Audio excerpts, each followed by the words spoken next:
आपको लगता है कि जेनजीज जो हैं यानी हमारी यूथ है कंपैरेटिवली इनमें स्ट्रेस थोड़ा सा ज़्यादा है, चूँकि एक कंपटीशन की फ़िज़ा थोड़ी सी ज़्यादा है, हमारी यूनिवर्सिटीज़ कॉलेजेस के मेरिट सिस्टम भी बहुत ज़्यादा था, उसमें इनमें स्ट्रेस लेवल ज़्यादा, तो they need a special treatment for manage there stress. Communication तो बहुत तरीके से होती है।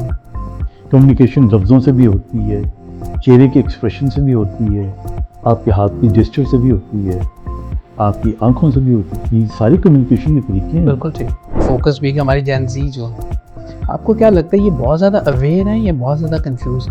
आप जो बच्चा होता है उसके ब्रेन के अंदर उसको ये यकीन दिलाएं that you are the best, he will become the best। वाह। कम्युनिकेशन में कम्युनिकेट करते हुए बच्चों के साथ पेरेंट्स एक तो कंपैरिजन करते हैं और दूसरा ताने देते हैं। ताने देने से मुराद ये है कि उसको दूसरे बच्चे का कंपैरिजन कर देना या फिर उसकी कोई कमजोरी या उसकी वीकनेस है उसके ऊपर उसको प्रोवोक करना, तुम्हारे अंदर तो ये है, ये बच्चे को नफसियाती तौर पे इतना डैमेज करे। सो आई थिंक पेरेंट्स की अगर आप बात कर रहे हो बच्चों की या किसी भी रिश्ते की बात कर रहे हो, स्पेशली बच्चों में, तो जो सबसे पहला उसूल है ना कम्युनिकेशन का, वो नॉन कम्युनिकेशन है।